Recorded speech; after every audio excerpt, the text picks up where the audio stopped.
Assembleia de Deus, vem comigo ouvir a palavra de Deus.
Continuar os nossos estudos aqui na Lei do Senhor.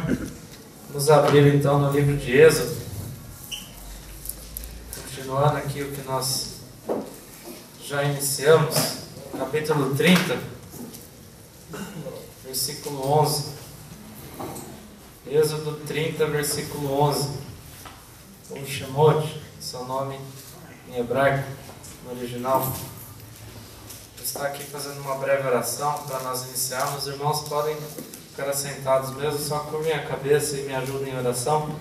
Senhor nosso Deus, nosso Pai, Senhor Jesus eterno e poderoso, nós te agradecemos, ó Deus, por tudo que o Senhor tem feito na nossa vida, por tudo que o Senhor ainda vai fazer, ó Deus, no nosso meio, ó Pai. Faça grandes milagres entre nós, ó Pai, e abra o nosso conhecimento, abra a nossa mente para a Tua Palavra, para que ela seja revelada em nossa vida grandemente, ó Pai, que possa surtir o efeito para o qual ela veio. No nome do Senhor nós pedimos e te agradecemos, ó Deus. Amém.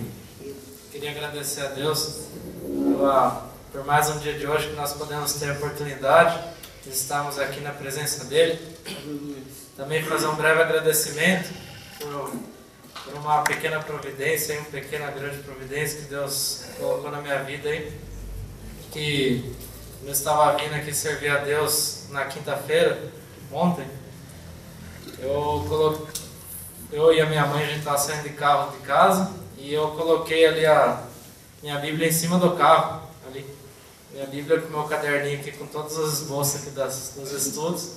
E na minha Bíblia também está todos os esboços aqui, todos os estudos que eu fiz em cima do carro ali, para aprender a minha cadela. E daí nós saímos com o carro e eu esqueci lá em cima, lá caiu no meio do morro, lá, ali, pelo caminho. Mas graças a Deus, hoje na hora do almoço, o irmão Biratã bateu em casa lá, que tinha encontrado ali a Bíblia, uns vizinhos dele, ele disse ali. E o irmão entregou ele para mim, eu fiquei muito alegre, porque parece que tinha saído uma parte de mim ali, na Bíblia Sagrada ali. Eu gosto muito dessa Bíblia aqui para fazer estudos, e todos os meus estudos tinham ido embora junto, ali, do ano inteiro, do ano passado, desde que eu comecei aqui com os irmãos. Mas Deus recuperou aqui, a tempo de eu estar trazendo aqui para vocês também, a parte aqui, com mais qualidade aqui, vamos dizer, né? Essa tradução aqui que vem nos trazendo os nomes originais aqui, que é muito bom. Tradução judaica. Então agradeço a Deus por isso, essa pequena providência que Deus colocou na minha vida. Nós vamos passar ao texto aqui, irmãos, em Êxodo 30, versículo 11. A porção de hoje é a 21ª. Nós estamos aqui na porção Kitsa, quando realizar. Então, nos versículo 11 nos diz assim: Adonai disse a Moshe: quando você realizar, por isso o nome da paraxá, um censo do povo de Israel e registrá-lo, cada pessoa, ao registrar-se, deverá pagar um resgate pela própria vida a Adonai, para evitar o surto de uma praga entre eles durante o período do censo. Toda pessoa sujeita ao censo deve pagar como oferta a Adonai metade de um shekel, que é mais ou menos 5,6 gramas de prata cada shekel. Ali, ó, metade do shekel, perdão. De acordo com o padrão do shekel do santuário, um shekel é igual a 20 gerot. Todos com mais de 20 anos de idade, sujeitos ao censo, devem apresentar essa oferta a Adonai. O rico não deve contribuir com mais, nem o pobre com menos, de meio shekel, para quando apresentar a oferta a Adonai para expiar pela vida de vocês. Receba o dinheiro pela expiação do povo de Israel e empregue no serviço da tenda do encontro, para que seja uma recordação do povo de Israel diante de Adonai para expiar-lhes a vida. Adonai disse a Moshe: faça uma bacia de bronze com a base de bronze para a lavagem. Coloque-a entre a tenda do encontro e o altar e ponha água nela. Aarão e seus filhos lavarão as mãos e os pés ali. Quando entrarem na tenda do encontro, eles devem lavar-se com água para não morrerem.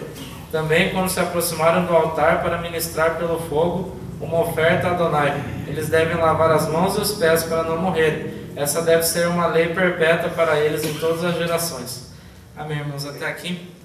Essa porção aqui ela é bem comprida, vamos dizer assim, e ela é muito complexa. Bastante. Tem muita coisa que acontece aqui nessa porção e vários assuntos aqui. Eu vou procurar explanar o máximo aqui possível, mas também avisando que, assim como qualquer passagem da Bíblia, nós não conseguimos extrair tudo. Mas vamos tentar extrair aqui o que Deus tem para a nossa vida hoje.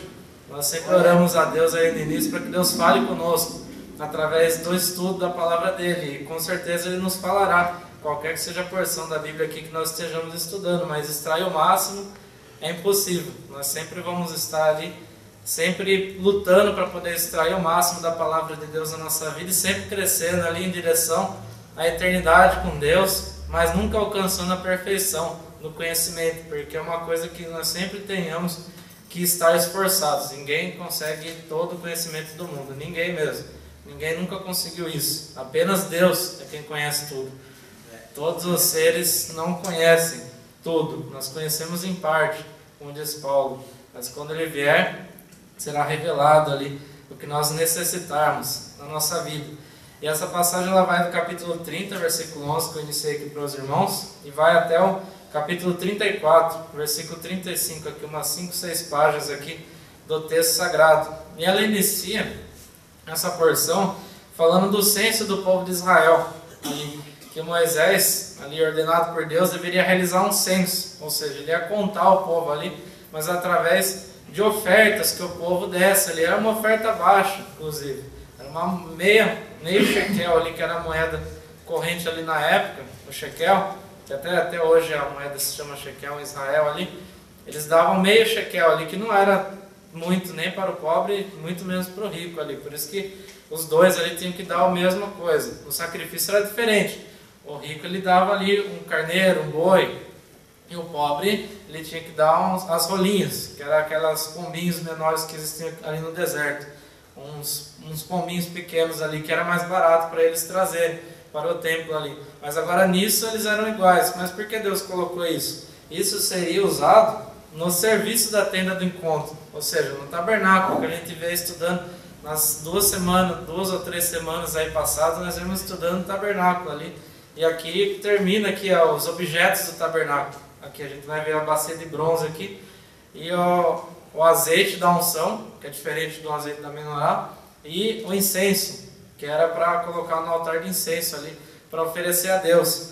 E nós vemos aqui que todo o povo participaria então dessa construção do templo. Deus colocou então esse censo para Moisés, para que o povo participasse da construção da casa de Deus, para que não fosse algo só dos sacerdotes, algo só dos levitas, mas que fosse algo que o povo participasse também.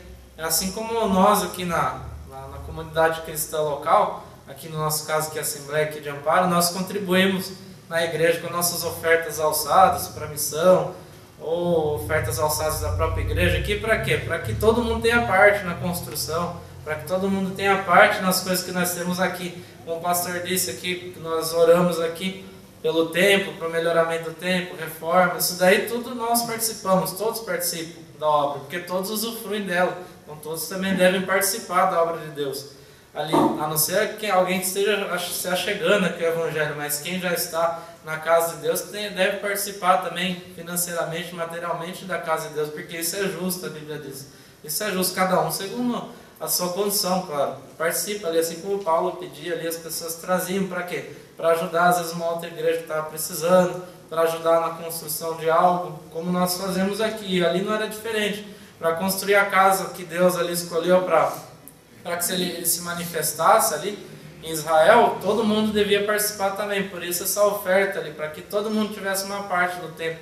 E o rico ali não teria uma parte maior do que o pobre, todos teriam uma parte igual. Por isso ali a oferta padronizada nesse caso aqui, todo mundo tinha que dar meio shekel. Era padronizada essa oferta para que todo mundo tivesse igual contribuição no templo de Deus ali, no tabernáculo, para que todo mundo tivesse igual contribuição ali. Porque Deus ele queria a participação de todos, no propósito dele ali para Israel.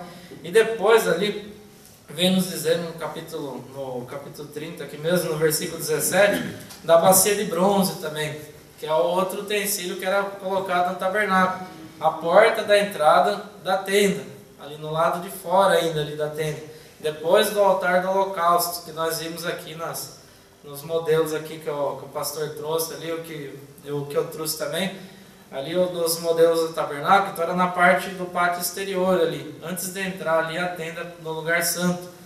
Ali se havia essa bacia, que era uma bacia de bronze, ali, para que o sacerdote lavasse suas mãos e lavasse seus pés para poder fazer os serviços ali.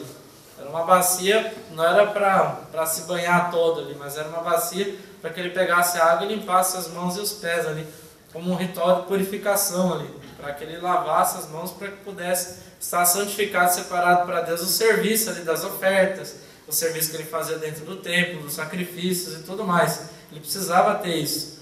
Isso foi uma lei perpétua ali para eles em todas as gerações. E isso a gente vê também, que na vestimenta do sacerdote, as únicas partes que ficavam expostas eram as mãos e os pés também. Por isso deviam se lavar, porque elas ficavam expostas ali a toda a sujeira ali de onde eles passavam, principalmente na época ali. Então eles, não só por higiene, mas como uma ordem de Deus para a purificação para nós. Ali tem, claro, um simbolismo muito profundo nisso, assim como as outras peças. Não vou me deter muito nisso, porque não quero me deter mais na parte central aqui dessa porção. E depois Deus coloca ali, para que ele pegue as melhores especiarias ali, para que ele pudesse fazer o azeite da unção. Os irmãos lembram da semana passada, a gente falou sobre a unção dos sacerdotes, quando eles iam ser separados para servir como sacerdotes, como correm ali diante de Deus, como Kohanim de Deus.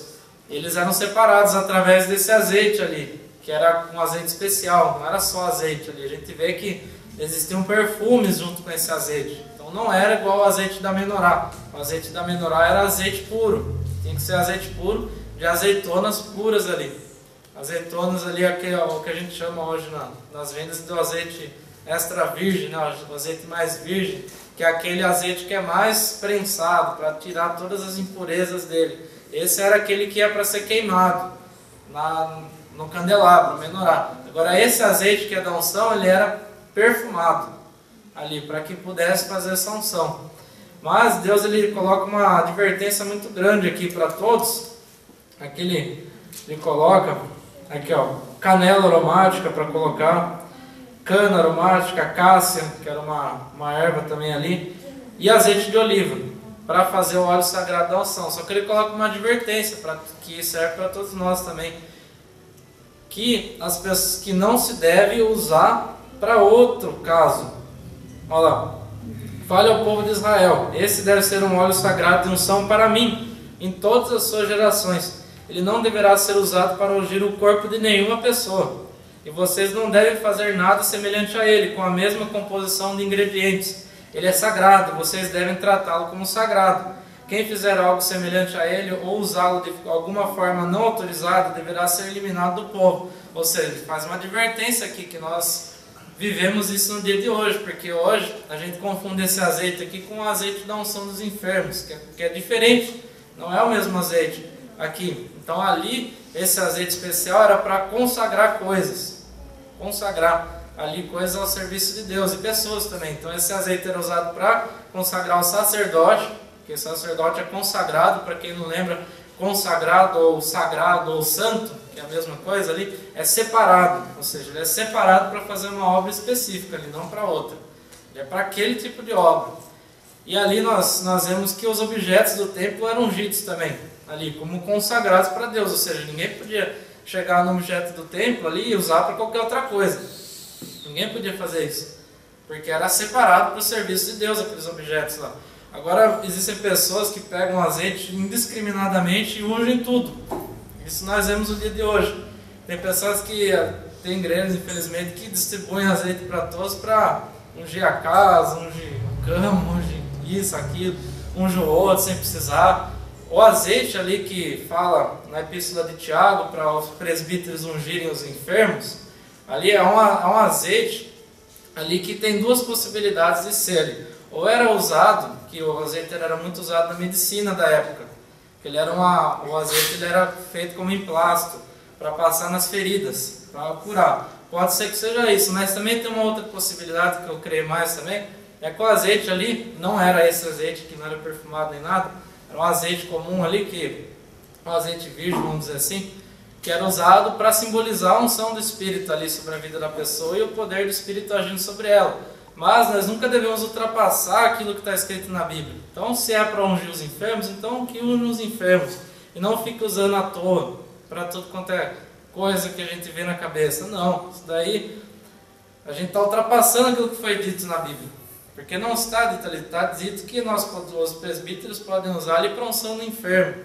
E a oração do justo que vai curar ele, não é o azeite ali. Também tem a possibilidade de ser um remédio também que eles usassem na época ali. Paulo só estava dizendo, Tiago só estava dizendo ali para colocar o remédio, mas que orasse também para que fosse curado. Então a gente pode entender ali que botar o remédio, que não precisa mais ser azeite hoje em dia, porque hoje tem remédio mais avançado.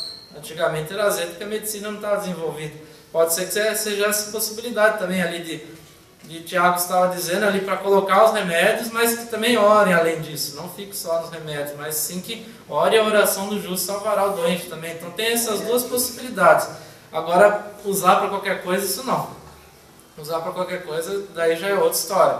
Mesma coisa com a Bíblia. A Bíblia nós sabemos, como eu disse aqui, né, que eu fiquei feliz ali pela minha Bíblia, não é porque o objeto em si faz algo para mim. Eu não considero a minha Bíblia em si como algo que vai me salvar, algo que vai fazer algo para mim, não. Mas é algo que me dá conhecimento, eu considero como um objeto sagrado ali. Mas da mesma forma que a arca da aliança, que a menorá, que a mesa dos pães, que o altar, ele era sagrado, mas não fazia algo para ninguém, ou seja, não era amuleto. A minha Bíblia também não é um amuleto. Se eu deixar ela aberta em casa, o Salmo 91 não vai proteger minha casa. Quem vai proteger minha casa é se eu ler o Salmo 91 ali, tomar pela minha vida ali, entender essa palavra, crer em Deus, ser salvo em Cristo, aí eu vou estar protegido. Não é abrindo a minha Bíblia como amuleto. Então os objetos que são sagrados, a gente deve ter respeito com eles. A casa de Deus, que nós estamos usando aqui no caso era uma casa de móveis, né, vamos dizer assim, mas podia que fosse um bar, uma danceteria, qualquer lugar que tivesse sido aqui antes. Mas a partir do momento que é usada para culto a Deus, ela é sagrada também. Não se deve fazer qualquer coisa aqui na casa de Deus. Não é lugar de você, não é casa manjona, como dizem aí.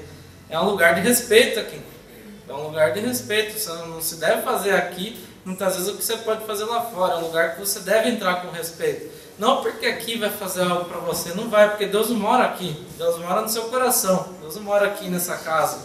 Mas ela deve respeito, porque ela foi separada para a gente fazer culto aqui. E o culto é algo sagrado para todos nós. Então respeite a Bíblia, respeite a Bíblia, respeite. Então as pessoas que não tenham respeito pela Bíblia também, às vezes largam qualquer lado, jogam, isso daí não é uma atitude para ser feita também. Ah, mas a minha Bíblia está detonada. Eu tenho Bíblia detonada também, mas é porque eu tenho há 14 anos a Bíblia. Eu uso há 14 anos. Não é isso que eu estou falando, mas tem pessoas que não cuidam direito daquilo. Quando, na minha infância, eu estudei numa escola cristã ali, o Mário sabe, né? A Ebenezer, né? Hoje é Gênesis. Eu estudava ali nessa escola cristã ali, evangélica, e eu sempre fui ensinado desde criança ali, coisas bem simples ali, que não é questão de pecado ou não, mas a professora sempre ensinava pra gente nunca deixar nada em cima da Bíblia ali, nunca deixar a Bíblia no meio de um monte de coisa ali, sempre deixar a Bíblia separada.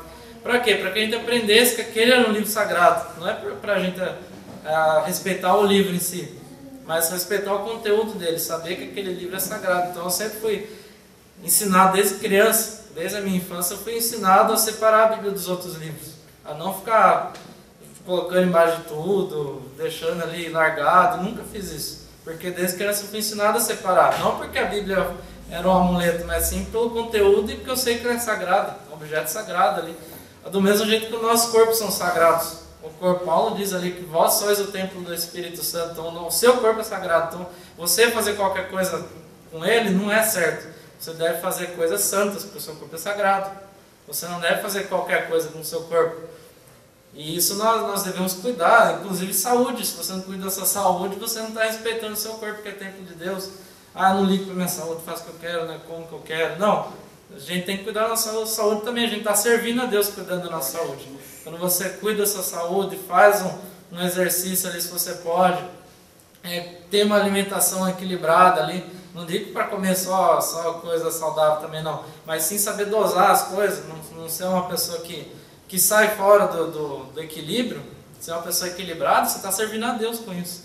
Incrível, você pode até falar que não, estou cuidando só do meu corpo, mas não, o seu corpo é templo do Espírito, você está cuidando do corpo, está servindo a Deus. Porque o corpo é templo, a gente cuida do templo, o sacerdote cuidava do templo e trabalhava para quem? Para Moisés? Não, para Deus. Se você cuida do seu corpo, você também trabalha para Deus. Se você cuida da sua saúde, você está trabalhando para Deus também. Porque é algo sagrado, o seu corpo é sagrado. E esse é o princípio aqui que eu queria passar para os irmãos, de coisas sagradas, que nós devemos respeitar isso. Nós devemos respeitar essas coisas sagradas aqui. Inclusive comportamento, às vezes na igreja, o próprio pregador em Eclesiastes diz, guarda teu pé quando entras na casa do seu Deus. Por quê? Porque é um lugar de respeito. Não vai vir com palhaçada, com coisa meio do culto, brincadeirinha. É coisa para a gente respeitar ali. É um lugar sagrado. Você vem pensando em Deus. Ou vim aqui pensando na novela, pensando não sei do que. Não, aqui é um lugar para você estar centrado no objetivo daqui, que é pensar em Deus, que é aprender de Deus, estudar. E é para isso que é essa casa aqui. Para você se centrar nessas coisas. E a mesma coisa aqui com o incenso também. O incenso aqui, ele era colocado aqui as essências aí, no caso madeiras, né? Galhos de plantas aromáticas ali, a resina de bálsamo, a raiz de ônica doce, a Bíblia dos Irmãos pode estar nomes diferentes, mas é a mesma planta. Gálbano amargo. E todo ali era misturado também com sal também, puro e sagrado. E ele era perfumado também como obra de perfumistas mesmo. Deus fala para Moisés, como coisa fina. E é interessante também que no incenso ia várias ervas cheirosas ali que eram usadas para fazer perfume. Mas ia uma erva ali que era mal cheirosa também. Isso queria dizer o que também? Que Deus, ele inclui a todos na igreja também. Mesmo que uma pessoa esteja fora do caminho de Deus, ele inclui ela aqui também. Mas para que ela venha se arrepender. Ou seja, mesmo que uma pessoa esteja afastada do caminho de Deus, nós devemos excluí-la da comunidade cristã ali, mas sim tentar trazê-la de volta. Isso que vem nos falar que mesmo os podres, né, vamos dizer assim, eles não podem ser expulsos, né, não podem ser rejeitados, como muitos fazem, né? Muitas comunidades fazem isso, né? Às vezes a pessoa se desvia, nem olha mais na cara, nem cumprimenta mais. Tem comunidade que é assim, incrivelmente. A nossa que graças a Deus não é, mas existem muitas comunidades cristãs que desviou, não olha mais para a cara. E não é assim. A gente tem que incluir essa pessoa de volta para que ela venha fazer arrependimento e voltar para Deus. Não é expulsando ela que a gente vai conseguir alguma coisa, mas sim indo atrás dela. Por isso que Deus, ele pega os cheirosos, né, aqueles que já estão justos, purificados, mas ele também quer os mal cheirosos ali, para que eles venham se tornar cheirosos também ali na presença de Deus ali. Essas plantas aromáticas aí que nos comparam. E aí o incenso é o quê? Que eu falei para os irmãos semana passada, é oração. Simboliza a oração, porque os irmãos se lembram que ele é um perfume que faz uma fumaça e a fumaça sobe, simbolizando que as nossas orações chegando até Deus. É um simbolismo ali. Então as orações, Deus, ele quer que o justo faça a oração, com certeza, ele se agrada muito mais quando o justo faz uma oração. Mas quando o injusto, o pecador, faz uma oração se arrependendo a Deus, a Bíblia fala que é alegria no céu, alegria dentro dos anjos de Deus. Então Deus quer que todos falem com Ele. Por isso nunca diga, até como um amigo meu dizia, né, que para falar com Deus tem que falar bonito, né? Você tem que saber falar. Não, qualquer um pode falar, qualquer um tem acesso ali a qualquer lugar do mundo a falar com Deus, em todos os lugares ali. Deus recebe todas as orações a Ele.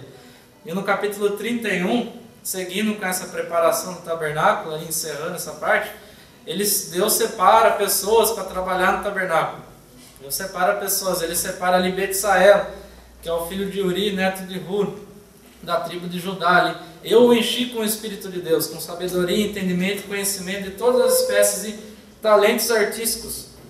Ele é um mestre em projeto de ouro, prata, bronze, no corte de pedras preciosas, de encaixe, talhamento e todas as outras artes. Apontei também Oholiabe, filho de Ahisamach, da tribo de Dan, como seu ajudante. Também dotei todos os artífices de sabedoria para fazerem tudo que ordenei a você. Então Deus separa pessoas para trabalhar e fazer aquilo que eu e o pastor temos falado aqui para os irmãos, todo o tabernáculo ali.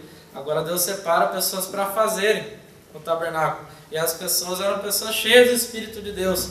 Mas a gente pode fazer uma leitura equivocada aqui e pensar que Deus que deu ali na hora para ela ficar boa, né? Ela não sabia ou fazer outra coisa, e daí na hora a pessoa começou a fazer algo em ourives ali, virou um ourives, começou a trabalhar com pedra preciosa. Mas não, eram pessoas que já trabalhavam com isso ali, essas duas pessoas. O que eu quero dizer para todos?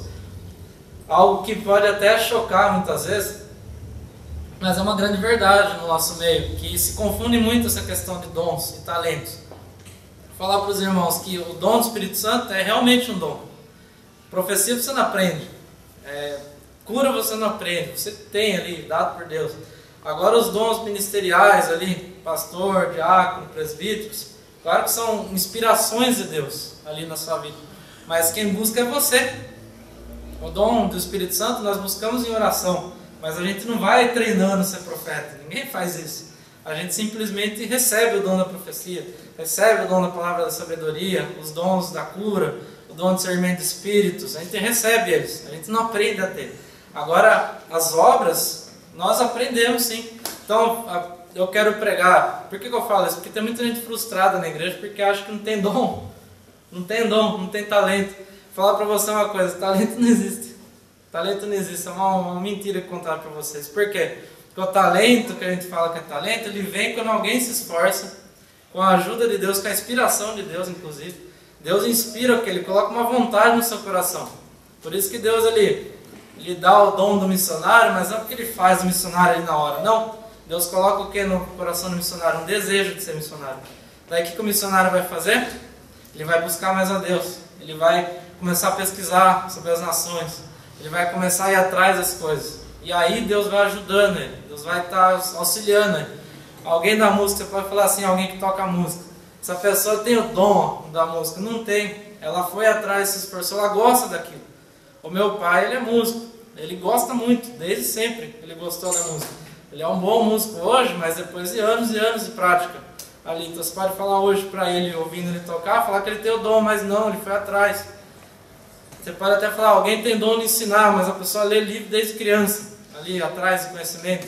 Então não existe essa de você aparecer no dia seguinte com um monte de coisa. Deus poderia fazer isso? Poderia, mas Ele quer o seu esforço. Ele quer o seu esforço para isso. Então essa história de talento inato não existe. Não existe. A não ser, né, o caso que a gente fala de pessoas que realmente são inatas. Por exemplo, alguém que nasceu com um problema mental. Aí sim, porque é uma limitação física que ele tem. Agora todo mundo que é saudável, que não tem uma limitação dessas, consegue fazer. Eu queria tanto ser músico, mas eu não nasci com o dom. Nasceu sim, todo mundo nasceu com potencialidade. Eu queria ser professor, eu queria ser um pregador, mas eu não nasci com o dom. Nasceu sim. Você quer? Essa é a prova que você tem o dom. Porque eu, por exemplo, que não participo muito do ministério musical, porque eu não quero. Eu não tenho desejo forte de participar daquilo. Apesar que eu gosto de música, todo mundo gosta, não tem quem não gosta. Mas eu não quero o quê? Me envolver com aquilo, porque eu não tenho vontade, eu não sinto essa vontade.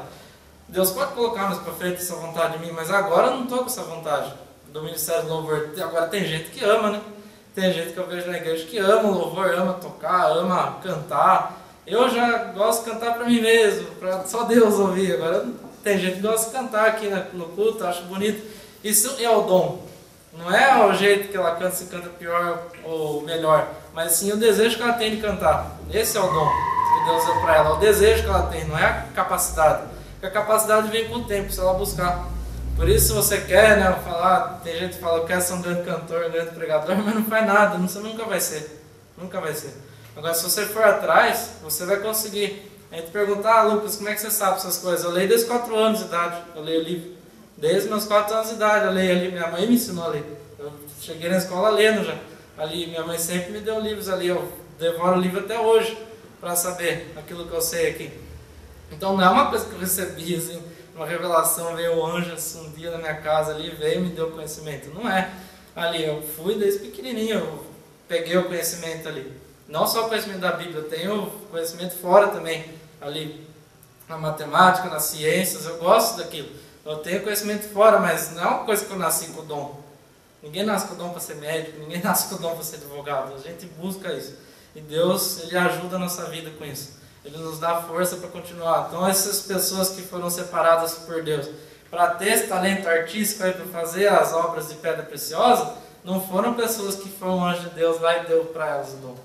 Elas já tinham esse talento, porque elas já tinham buscado.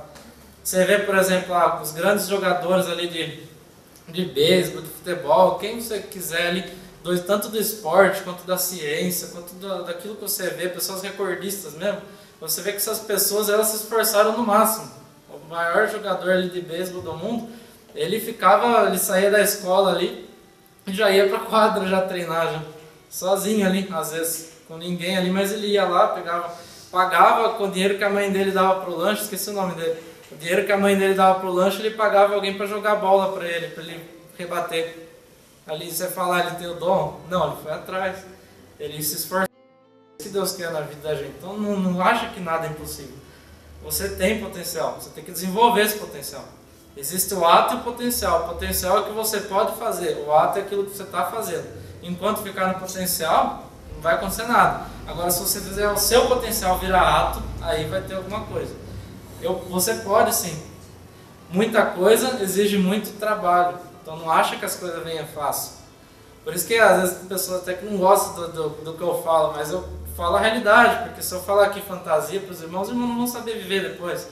Se eu falar coisa aqui querendo só animar os irmãos, eu quero que todo mundo fique feliz sim, mas se eu falar coisas, inventar coisas aqui para animar, os irmãos vão vir na diversidade da vida e vão desistir. Porque eu não ensinei aqui os irmãos lidarem com a diversidade da vida. Agora se eu falar a realidade para os irmãos, como dizem aí, dar a real para os irmãos vão saber lidar com as coisas. E vai melhorar grandemente a vida dos irmãos, entender essas coisas. Entender que nada vem de graça, que tudo tem que ter um trabalho ali. Até com Deus. A salvação não dá trabalho. A salvação, você aceita Jesus e tem a sua salvação.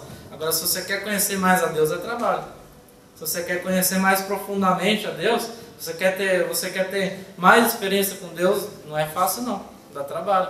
Você tem que passar por provações, você tem que ir atrás, estudar a palavra de Deus, você tem que orar bastante, e não é fácil orar para ninguém ali, não é fácil, principalmente quando está começando ali, não é fácil passar meia hora de oração aqui como nós passamos, para quem está iniciando, mas ali você está na garra, você quer isso, e Deus vai cada vez mais se revelando a você com isso, e é assim que nós crescemos na presença dEle, e isso nos faz também, ali, Moisés ele também fala ali da guarda dos sábados, que vai ter um estudo só para isso também, que tem uma passagem aqui, tem uma paraxá que fala bastante sobre isso, mas só para a gente poder entender e passar para a parte mais principal aqui dessa porção, Deus manda ali falar para Israel, guardem os meus sábados, pois estes são um sinal entre mim e vocês por todas as suas gerações, para que saibam que eu sou Adonai, que os separo para mim. Portanto, guardem meu sábado, meu Shabat, pois ele foi separado para vocês. Quem o tratar como algo comum deve ser executado, pois quem realizar algum tipo de trabalho, nele deverá ser eliminado do povo. Realize seu trabalho em 6 dias, mas o 7º dia é Shabat, para descanso absoluto, separado para Adonai. O sábado ele é uma memorial também, igual a Páscoa, todas as cerimônias. É memorial do quê? Memorial da criação. Então, o sábado ele ensina a família ali de Deus, a família do judeu aqui no caso, e a nossa família também, se nós guardarmos ali, o que? A criação. Que Deus criou o mundo. O sábado é a testemunha da criação de Deus. Ele é a testemunha que foi Deus que criou o mundo. Por quê? Porque Deus instituiu o sábado na criação. Ele falou que Ele criei o mundo em 6 dias e o 7º eu descansei. Esse descansar de Deus ali, o Gênesis ele fala bem claramente. Ele deixou a criação se auto-continuar ali, deixou a criação se mostrar ali. Porque Deus, nos 6 dias, Ele fez toda a base da criação. No 7º descansou não porque Deus estava cansado, mas sim para apreciar a sua criação. Deus descansou para apreciar. E no sábado ele convidava o povo ao quê? Apreciar ela também. Apreciar a criação. Como isso? Parando de trabalhar. Parando de trabalhar no sábado. Que a palavra sábado é Shabat, que é a raiz do quê? Descanso. O sábado quer dizer descanso. Então você descansa das suas obras, que é um princípio para todos, né? Ninguém aguenta trabalhar 7 dias por semana. Isso é um princípio até para a nossa vida. E ali eles descansavam para quê? Para apreciar a obra de Deus. Então o sábado é para quê? Para apreciar a família, para apreciar o que Deus criou, para apreciar o próprio Deus ali, para ter um tempo que às vezes não tem na semana, para que você fosse numa casa de cultos para poder adorar a Deus. Como no nosso ocidente aqui é o domingo, às vezes que nós paramos e vemos bastante aqui na igreja, porque a maioria está de folga, então nós aproveitamos aqui. Isso, não vou entrar nos detalhes aqui, porque não é o meu objetivo de hoje, senão a gente vai ficar bastante. Até porque sábado é uma coisa bem, vamos dizer assim, em alguns meses é bem polêmica, então vou deixar os detalhes para outro estudo. Mas esse é o princípio do sábado, é o descanso. Porque Deus ele parou, porque Deus ele deu uma autossuficiência ali na criação, mas não é uma autossuficiência sem Ele. É uma autossuficiência que a gente pode chamar de dependente. A criação continua dependendo de Deus, mas ela vai sozinha ali. Vamos dizer assim, sozinha entre aspas, né? Porque é claro que tudo é sustentado na existência de Deus. Sem Deus nada existe. Mas ela se vai sozinha ali, porque Deus criou ela para isso. O dia nasce, toda manhã o sol está nascendo. Sozinha ali. Porque Deus mandou ele não fazer assim. Deus mandou que tudo fosse assim. Então o dia nasce ali, a lua governa a noite, o sol governa o dia ali, as estrelas ficam ali de noite, cada uma na sua posição ali, não saindo ali por milhares de anos ali, não sai da mesma posição. A natureza ali, ó, chove quando vem as nuvens ali, evapora a água do mar, forma as nuvens, chove depois na terra. Isso daí sempre vai acontecer. Desde que o mundo é mundo, porque Deus fez assim, Deus contemplou isso depois que Ele fez. É a mesma coisa quando você constrói algo e depois você quer ver funcionando. Para quem gosta de desmontar as coisas, construir que nem eu, às vezes você monta ali, você vai, destrói o negócio ali, depois você monta, faz, não sei, o que você quiser ali. Eu lembro até que quando eu fiz o curso técnico que eu fiz quando eu estava no ensino médio, a gente fez uma parte de robótica também ali. E a gente montou um carro ali, robô, programou tudo ele com sensor ali, deixou ele, ia que era uma beleza. No dia do teste, alguém tinha usado as peças para construir outra coisa. Tinha destruído o nosso carro lá, que a gente ficou um mês inteiro montando aquele robô lá. Programou, passou horas e horas ali. Aí alguém levou ele com as peças. Fiquei muito triste, porque eu não pude o quê? Contemplar a obra que eu tinha feito ali, funcionando. Não vi se estava funcionando não, porque não consegui. E Deus ele colocou a sua obra em funcionamento e agora Ele quis contemplar ela em funcionamento. Por isso que existiu o Shabat. E Ele fala isso para o homem também. Porque o trabalho do homem a gente constrói. A semana inteira a gente constrói. Ali no nosso trabalho. Constrói, mantém, faz coisas. Aí tem que ter um dia para você sentar e apreciar aquilo que você fez. Por exemplo, o trabalho ele dá dinheiro para você sustentar a sua família. O trabalho é um fim em si mesmo. Você trabalha não é porque você está preocupado com o seu patrão, né? Essa é a grande verdade, você está preocupado com a sua família, você quer trazer dinheiro ali para ela ter um lazer, ter alguma coisa boa. Então no sábado para de trabalhar e você usufrui daquilo que você trabalhou, dinheiro, sai com a sua família ali para um lugar bom, vem para a igreja, né? Vem para a casa de Deus, comunhão ali, de manhã aprender a lei de Deus. É para você usufruir daquilo que você construiu durante a semana, do dinheiro que você ganhou. Então é o mesmo princípio da criação. E as crianças, né, o judeu, ele sempre aprendeu a criação de Deus com o sábado. Com o sábado ali. Porque o sábado ensinava ele. Por que a gente guarda o sábado, pai? Porque Deus em 6 dias fez os céus e a terra e no 7º ele descansou e apreciou sua obra. E a criança ia lá e aprendia sobre a criação de Deus durante o sábado. Então ele era muito importante aqui no povo. Continua sendo, né? Mas vou entrar nos detalhes depois. E aqui agora vem uma parte muito séria aqui dessa porção, que é quando Moisés ele sobe a Deus, e diz ali a tradição que ele ficou 40 dias no céu, vamos dizer assim. O céu, o que eu digo, é a realidade espiritual mesmo de Deus, porque a gente sabe que o céu ele não é um lugar físico. A gente não fala assim, o céu está lá, né? Como muitos ateus até falam, né? O japonês aponta o céu para o lado errado, né? Então, porque a gente fala que o céu é para cá e o japonês fala que o céu é para baixo, né? Que a terra é redonda. Mas não é isso, que o céu, ele não, a Bíblia fala que o céu é no alto para dizer que é algo superior, inalcançável por meios humanos. Não é que ele esteja lá mesmo fisicamente, né? Mas é um lugar espiritual, ou seja, uma realidade espiritual que só adentra aquele que recebeu, que é a luz de Deus completamente. Que nós iremos receber ali um ser completamente espiritual. O nosso corpo não pode adentrar essa realidade. Ele não tem essa capacidade, ele não aguenta isso. E a nossa caminhada aqui com Deus é cada vez mais perto do quê? Do céu. Cada vez mais que você fica com Deus, mais perto você está dessa realidade, que é a realidade de Deus, o céu. Então o céu não está lá, está cá, está cá. O céu é uma realidade espiritual. E Moisés ele adentrou nessa realidade, porque ele era a pessoa que a Bíblia fala, não houve profeta como Moisés, que Deus falou face a face.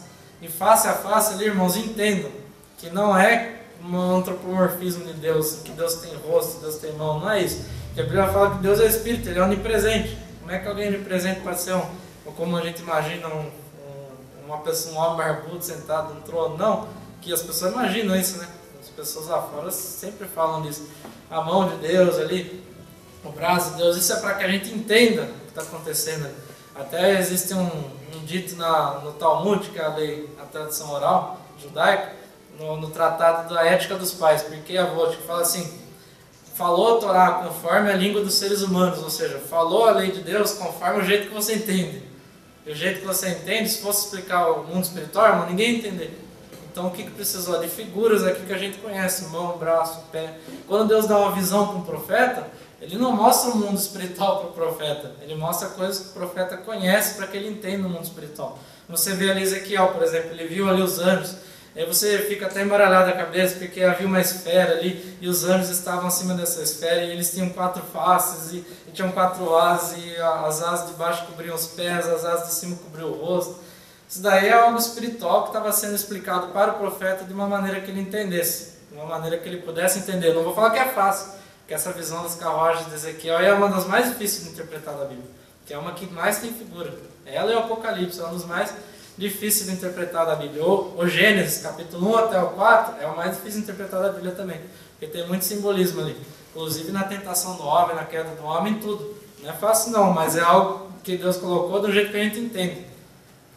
Quando Deus fala ali das coroas, das diademas ali, que o anticristo estava em cima de 10 diademas, era o quê? Os reinados da terra, ali, 10 reis da terra.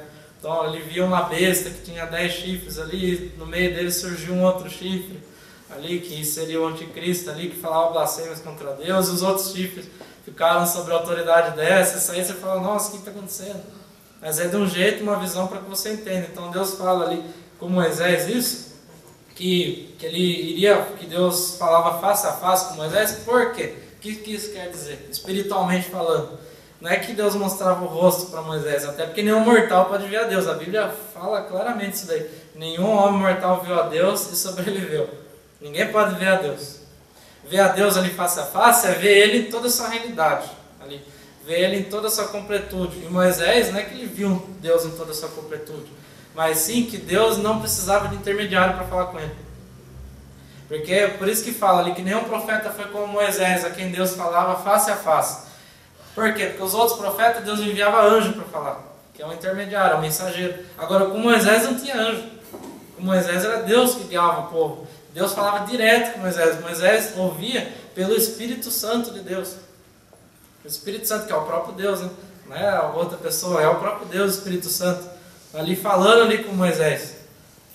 E ele ouvia claramente a voz de Deus ali, dentro de si ali, emanando dentro dele. Agora os outros profetas, quem entregava o recado era anjo. Por isso, a emanação vinha aqui através de um anjo. E os anjos vinham ali anunciar até os profetas. Por isso que nenhum profeta foi igual a Moisés. Porque Moisés é o único que Deus não precisava enviar anjo. Deus falava direto. Por que Deus fazia isso? Porque Moisés, ele foi, vamos dizer assim, ele foi um dos homens mais justos ali da terra. A Bíblia fala que não havia manso como Moisés sobre a face da terra. Então ele alcançou um nível de realidade tão grande com Deus que não necessitava de um mensageiro. Por que Deus envia um mensageiro? O anjo. Porque se ele fosse pessoalmente, ninguém aguentaria. Por isso que Deus envia os seus mensageiros, os anjos. Que anjo é mensageiro, malach no hebraico ali. É o mensageiro, aquele que traz a mensagem de Deus. Por isso que a gente tem que atentar para essas coisas, para não se perder no meio desses textos simbólicos. Para não achar ali que Moisés conversava ali, que Deus sentava com Moisés na cadeira e olhava no rosto ali. Até porque Deus, isso não faz sentido, porque depois você vai ver aqui que Deus fala assim: Moisés, você só vai poder olhar as minhas costas. Eu vou passar minha bondade diante de você, e você, minha mão sobre você, e você vai olhar e só vai ver minhas costas, porém a minha face você não verá. Então por que ele falava face a face? Entendeu? Porque se a gente for num sentido literal, a gente não entende. Porque não é literal, é coisa espiritual que está falando ali. E não é fácil não, irmão. Estou falando que é fácil, é difícil. Você tem que se aprofundar mais com Deus para entender essas coisas. Se aprofundar mais no estudo da Bíblia. Quanto mais você estuda a Bíblia, mais varão perfeito você se torna. Até que nós atinjamos, que é só o céu mesmo, a perfeição ali, que nós podemos estar com Deus. Muitos foram retirados por Deus, a gente vê, até testemunha assim, não pode nem muito longe, não precisa nem muito longe, de pessoas que de tão justas que eram, Deus tirou aqui dessa terra. Enoque andou com Deus, foi trasladado ali. Elias foi trasladado também, não passou pela morte. Tem pessoas às vezes que Deus coloca a morte, de tão justa que a pessoa é. Ela vai se contaminar de novo, às vezes Deus recolhe. Isso aconteceu aqui, na nossa cidade. Inclusive, em vários lugares aconteceu isso. De pessoas às vezes que estavam num nível tão grande com Deus que Deus precisou recolher. Tão grande que era a comunhão que a pessoa tinha com Deus. Ali, o caminho dela estava praticamente pronto aqui nessa terra. O resto era só no céu mesmo para continuar. Teve que passar para uma escola superior, né? Teve que ser promovido para um doutorado ali no céu, né? Porque aqui não tinha doutorado para fazer. Então teve que ser promovido ali para o céu. E é isso, Moisés ele atingiu tão grande responsabilidade e comunhão com Deus que ele foi assim. Até o próprio Deus recolheu ele no final, que os irmãos vão ver. Lá em Deuteronômio, o próprio Deus veio recolher ele. Falou: Moisés, hoje você vai morrer, hoje que eu vou buscar você. Quem de Deus fala isso? Quem de nós que Deus avisa, hoje você vai morrer? Hoje eu venho te recolher aqui. Mas Deus falou para Moisés, no dia que ele fez 120 anos, no aniversário dele, lá no final do Deuteronômio: Moisés, hoje eu te busco. Pode me esperando que no final do dia você vai embora. Despede do povo aí. Aí Moisés vai e faz um último discurso ao povo, que é o livro do Deuteronômio aqui, a parte final dele. E depois Moisés se despede do povo, sobe até a montanha que Deus citou a ele e Deus o leva. Simplesmente, ninguém nunca mais achou o corpo dele, porque foi tomado por Deus. Deus o escondeu, que eu falo, o corpo de Moisés ali. Ninguém nunca mais achou. Então, o tamanho era a comunhão que ele tinha. E ali, Moisés no céu, recebendo ali o que? As duas placas ali da lei de Deus, que a gente já leu ali com os 10 mandamentos, as 10 palavras, que eram duas placas com 5 mandamentos em cada uma, e escritas pelo dedo de Deus. A tradição fala que eram placas de safira, e eram vazadas. As letras eram vazadas para que quem tivesse dos dois lados pudesse ler. As letras eram vazadas ali nessa placa de pedra, de safira ali, ó. Isso diz a tradição. E até algumas letras em hebraicas, ela precisa de um fechamento de um círculo completo ali, então não cairia, né, a letra, se você transpassasse. Mas Deus milagrosamente deixou que elas ficassem ali, para que elas não caíssem e continuassem ali, para dizer que era algo dele mesmo. Imagina a glória que Moisés estava sentindo ali. E Deus, de repente, fala naqueles 40 dias que Moisés estava lá, na realidade com Deus, e Moisés falou para o povo: eu vou ficar 40 dias com Deus, conversando, vocês ficam aí, adorando a Deus aí, mas fiquem em paz com Deus, não se desviem, cumpram os mandamentos, guardem os sábados, não é porque eu vou estar lá que vocês vão descumprir. 40 dias. E o povo, no penúltimo dia ali que Moisés não estava vindo, eles confundiram, acharam que era o último, e chegaram para Arão e falou assim: esse Moisés que não desce, esse Moisés que não desce, e abandonou a gente, o que será que aconteceu com ele? E a gente pode lembrar também que do Egito vieram pessoas convertidas a Deus, vieram junto. E essas mesmas pessoas aí eu sentei no bezerro, né? De onde que veio esse bezerro aí que apareceu? E essas pessoas aí vieram pessoas que eram magos ali do Egito, que foram convertidas. E ali quando eles pressionam Arão fala: não, Moisés vai vir, fiquem em paz, Moisés vai vir. E o povo queria, porque queria ali que Arão fizesse um ídolo. Então Arão ele quis enrolar, porque Arão, a intenção dele não era fazer aquilo. Mas como a pressão era muito grande na cabeça de Arão, ele começou a tentar enrolar para que desse tempo para Moisés descer. Então ele falou assim: todo mundo dá os joias e os brincos aqui. Aí todo mundo foi dando. As pessoas justas não deram. Os únicos que deram ali foram as pessoas que já estavam longe do caminho de Deus ali. Mesmo ali no meio do povo estavam longe. Os líderes das tribos, a tribo de Levi inteirinha, ali que a Bíblia fala que foi a única inteirinha intacta que ficou ali, que não se contaminou. O resto do justo ali ninguém deu. Mas o povo estava tão... Porque as mulheres, elas não queriam dar só joias embora, né, porque eram preciosas ali para elas. Elas gostavam ali das joias, ali para ficarem bonitas. Ali usaram os colares, né, as pulseiras, os brincos ali que elas usavam. Então Arão pensou, não, elas não queriam dar, então vou pedir, daí enrola mais. Só que o povo estava tão vicinado que as mulheres não quiseram mesmo. E a tradição diz que as mulheres ficaram de fora disso. Que só foram as mulheres, os líderes e a tribo de Levi que ficaram de fora. Quem se dispôs ali ao ídolo foram homens. Ali. Então as mulheres não quiseram dar os seus brincos ali porque elas não queriam fazer os deuses ali. Isso diz a tradição. Então elas reteram os brincos e não quiseram participar daquilo, as mulheres. Então Deus abençoou grandemente as mulheres depois ali, uma grande bênção na vida delas, dos descendentes delas inclusive também, porque elas se mantiveram fiéis a Deus ali, mesmo com o povo corrompido, com seus próprios maridos, às vezes corrompidos ali. E os maridos ali deram, né, todas as joias ali para Arão. E daí Arão falou, e agora, né, o que a gente vai fazer? Então Arão ele não quis pegar o molde, que daí ia sair rapidinho o ídolo. Então ele falou assim, vamos forjar a mão para dar tempo de Moisés descer, né? Aí Arão enrolando ali com o povo, ele forjando com martelo. E de repente ali os magos ali que vieram do Egito, que eram magos, né, que estavam convertidos, mas o espírito ali de rebeldia deles fez com que eles quisessem voltar às suas práticas que eles fizeram antes, e fizeram feitiços lá e saiu um bezerro, que era o Deus que eles tinham no Egito lá, que era o Deus que é baseado nos deuses que ele tinha no Egito. E saiu um bezerro daquilo, Arão não queria que saísse. E Arão ali moldando ali, enrolando para que Moisés descesse, e o povo não esperou. Antes do ídolo ficar pronto, o povo começou o primeiro carnaval da história. Carnaval mesmo, daí que saiu o carnaval. Então, espiritualmente falando, daí que saiu o carnaval. Daí o povo começou o primeiro carnaval da história. O que fizeram? Foram ali, Arão tentando enrolar, e mesmo que não tivesse pronto, eles já começaram a fazer orgias, bebedeiras, danças e cânticos, louvando aquele Deus. E os desviados diziam ali, esse é o Deus que tirou vocês do Egito, Israel. E todo mundo pulava, dançava ali, diante do povo. Josué, que era um homem fiel a Deus, ele ficou acampado na montanha, esperando Moisés. Ele não estava lá com o povo, ele ficou lá na montanha. Então por isso que a Bíblia fala que quando Moisés estava descendo, que Deus falava, desce Moisés, desce que o povo está fazendo isso. Mas Deus, assim mesmo, eles estão sacrificando aos ídolos. Mas eles estão louvando também Moisés, desce lá. Aí Deus, e Moisés ali, ele roga a Deus, não, porque Deus dá uma proposta ali, invejável ali para Moisés. Que muitos ali, eu creio que aceitariam essa proposta ali de Deus. Moisés, o povo está assim, eu faço de você um novo povo, deixa eles morrerem. O meu furor se acendeu contra eles, eu mato eles, eu faço de você um novo povo. Moisés falou, não Senhor, porque o que iriam pensar de ti? Deus que tirou o povo do Egito para depois deixar morrer no deserto.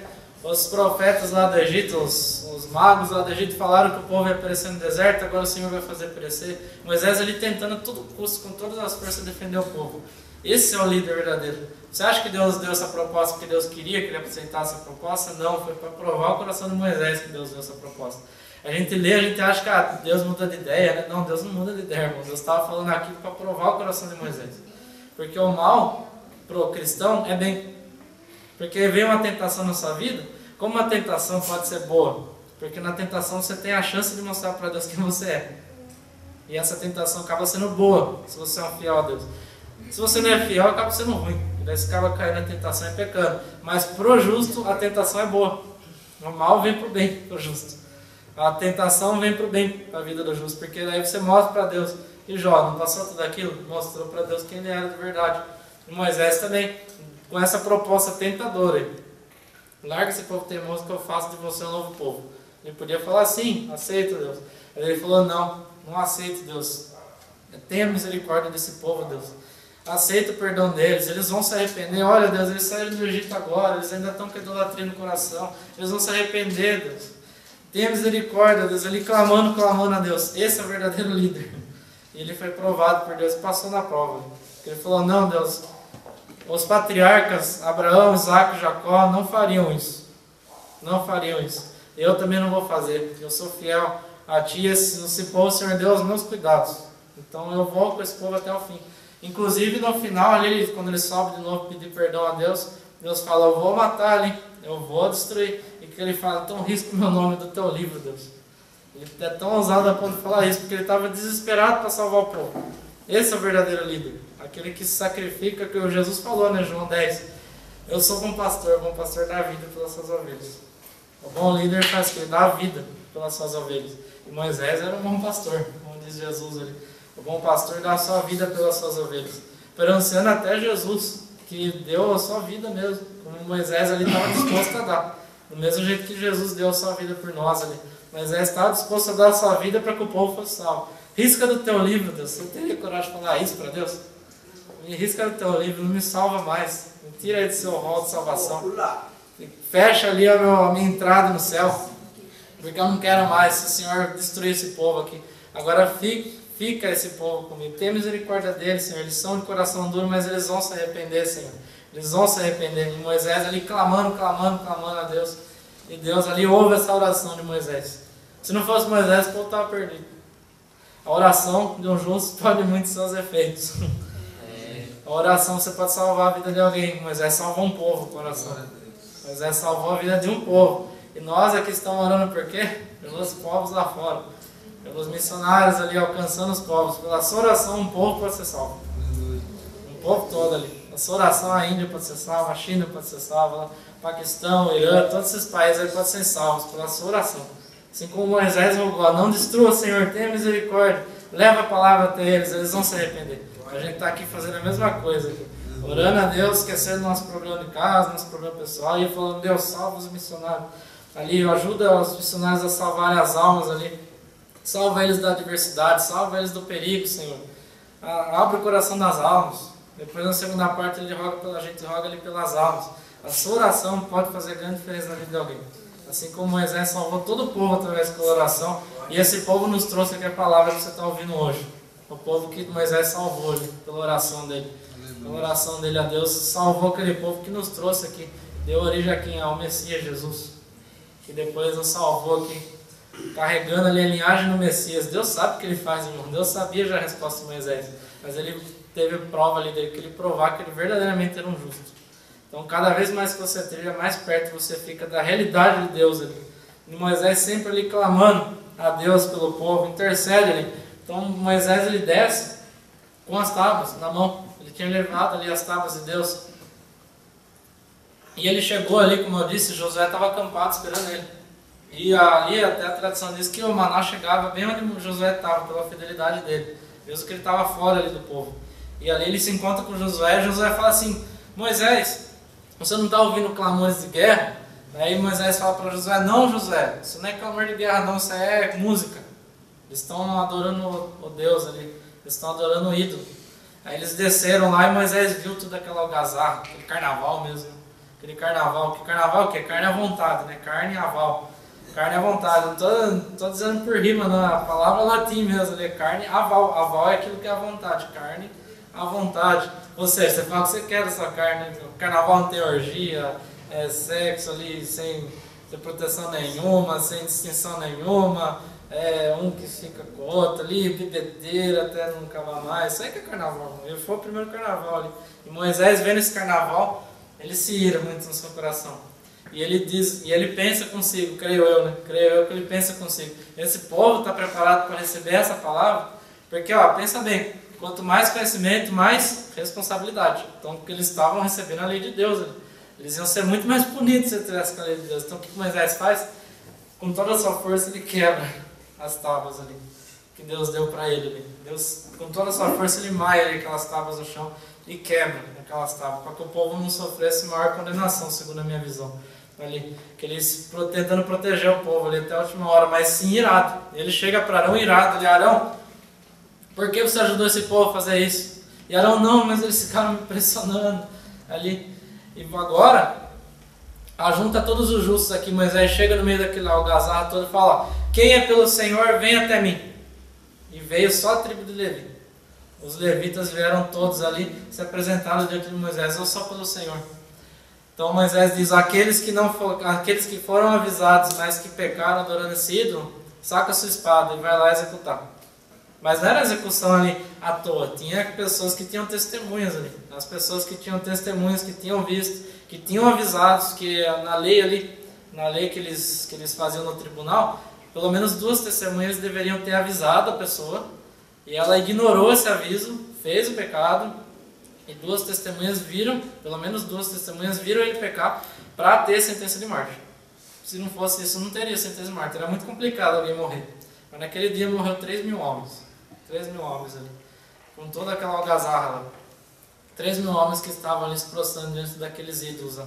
E Moisés, na sua ira, para provar que aquele Deus não era nada, o que ele fez? Ele derreteu aquele Deus lá, moeu, virou pó de ouro, né? Que era de ouro lá, e fez o povo beber com água. E o povo bebeu com água ali, todo aquele pó de ouro misturado com a água, para provar que, ó, esse Deus aí que você acha que era Deus, parou no seu estômago. Foi parar no seu estômago. Esse Deus que você achou que era alguma coisa. Então não é nada esse Deus aí. Mostrando para Israel que aquele Deus não era nada. Você até foi parar no seu estômago aí. Como que pode ser um Deus verdadeiro? Aí, aqui ó, como que é isso. Na ira de Moisés também. Moisés ficou tão irado que fez isso ali. Claro que tudo guiado ali por Deus. Ali para que o povo viesse a aprender a obedecer mais a Deus na sua vida. Então Deus ali começa o que a gente chama de techuvá, é que você se voltar para Deus. Você que estava desviado por um pecador que já conhecia a Deus, ele se volta ali a Deus. Uma pessoa que já conheceu a Deus, mas se desviou, a gente fala que é techuvá, que a pessoa está voltando a Deus. No hebraico a gente chama techuvá. A pessoa está fazendo techuvá, ou seja, está se voltando a Deus novamente, está se arrependendo. E esse processo demorou, porque Moisés teve que subir de novo ali, falar com Deus, como eu disse para os irmãos ali, no nome do livro da vida. Ele subiu, ficou mais 40 dias, 40 noites ali, na realidade, ali com Deus, em cima do Monte Sinai, lá, na nuvem cobrindo, ninguém podia chegar perto, conversando ali com Deus. Para quê? Para que o povo fosse salvo. Oração, oração, oração, oração, para que o povo fosse salvo ali. E Moisés consegue ali então que o povo fosse salvo, mas muitos morreram ali pela execução dos levitas e também pela praga que Deus enviou no povo, que daí é a justiça do próprio Deus. Porque quando um tribunal não condenava uma pessoa à morte, que era difícil condenar a morte, que a condenação à morte, primeiro que tinha que ser um pecado pena capital, que é os piores pecados ali. E outra que tinha essa questão de testemunhas ali que viram, tinha que ter alertado, a pessoa tinha que saber que era errado, para poder ter essa pena de morte ali. E depois também, mesmo que a pessoa não tivesse a pena de morte, mas que ela tivesse feito pecado e não tivesse ninguém visto, você deixava o que? Na justiça de Deus. Deus punia ali, na sua justiça. E Deus enviou a praga ali para punir aqueles que obedeceram, além daqueles 3.000 que foram mortos pelos levitas. E os levitas foram reafirmados ali, a aliança deles com Deus. Olha, vocês realmente são separados para Deus, vocês provaram isso. Os levitas já eram separados ali para o serviço a Deus. Agora mais ainda que eles eram separados para Deus ali, para servir como sacerdotes, porque eles provaram que mesmo no meio do povo, eles ficaram firmes a Deus. Porque essa pessoa separada para Deus, a pessoa que está em contato com Deus, ela não liga para quem está do lado, ela não liga para a realidade dela. Eu vejo tantas pessoas às vezes que não têm uma experiência com Deus, pessoas lá de fora mesmo, que a gente pode pegar o melhor exemplo, né? Pessoas que não conhecem a Deus, e vai na onda de todo mundo. Só você vê, hein? Qualquer coisinha, política vai na onda de todo mundo, economia vai na onda de todo mundo, religião vai na onda de todo mundo, ética aí, que hoje em dia é o relativismo moral, né? Como diz o pastor Marcos Lima, que contou para nós aqui, relativismo moral vai na onda de todo mundo. Todo mundo ali, segundo o politicamente correto, seguindo ali o que é politicamente correto na sociedade, seguindo o que pode falar, o que pode pensar, todo mundo igualzinho lá na sociedade, ninguém quer falar que é diferente. Agora a pessoa que está com Deus, ela não liga para isso. Jeremias ligou para isso, quando Deus deu a mensagem a ele. Olha, eu falo uma coisa para os irmãos, que é muito sério, eu sei que muita gente já conhece isso. O conhecimento de Deus é algo muito sério, uma responsabilidade muito grande. Por quê? Porque quando você pega o conhecimento de Deus e fica com você, ele se torna maldição na sua vida. Você tem que o quê? Ensinar. Jesus falou, ensinai todas as nações. Ensina. O profeta sabe, aquele que recebe a profecia. Aquele que estuda a palavra, sabe disso. Eu posso falar com isso, que eu ensino a palavra de Deus. Estou no ministério de ensino aqui. Aquele que fala da palavra de Deus, o pregador, ele sabe que quando Deus dá um recado, há um impulso dentro de nós para entregar esse recado nosso. Seja um estudo aqui, seja uma pregação, ou seja uma profecia mesmo. Qualquer desses aqui, há um impulso dentro de nós. Ali, a gente passa mal se a gente não entregar ali com Deus. A gente passa mal mesmo. Isso acontece mesmo. Por quê? Porque é uma cobrança de Deus para entregar, porque a palavra não é nossa. A palavra tem que ser entregue. A palavra tem que ser entregue. E essa vem uma cobrança da minha vida também, disso. Eu não consigo preparar minha boca, eu tenho que estudar mais aqui. Mesmo que não haja tempo ali para mim, eu tenho que estudar mais, porque há algo dentro de mim que me cobra para isso. E Moisés tinha isso também, cobrando. Jeremias tinha, porque você imagina como uma pessoa ia ter coragem de pregar ali como Jeremias fez e ser tão sofrido como ele.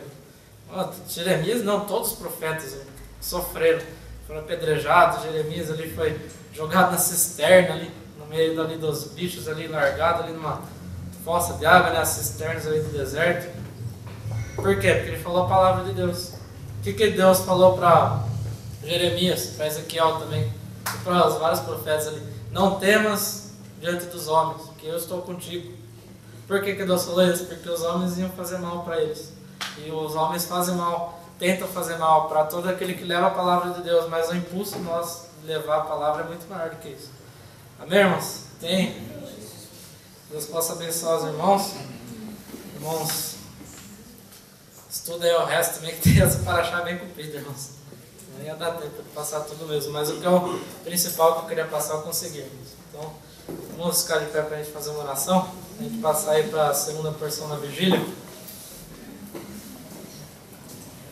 Quem puder, fica conosco aqui, para nós aprendermos mais Deus. Hoje vai ter um debate aí da predestinação, sobre a predestinação na segunda parte. A gente vai discutir aí sobre a predestinação aqui do pastor Reinaldo. Os irmãos estão todos convidados aí para ficar, aprender mais, aí continuar aprendendo e orar pelas almas. Amém, irmãos? Quem puder, fique conosco. Senhor, nosso Deus, nosso Pai, Deus eterno e poderoso, nós agradecemos ao Senhor por tudo aquilo que o Senhor tem feito na nossa vida, Pai, pelo estudo que o Senhor tem nos dado hoje, pelo conhecimento que nos salva, que nos purifica, que nos santifica e que melhora a nossa vida, Deus.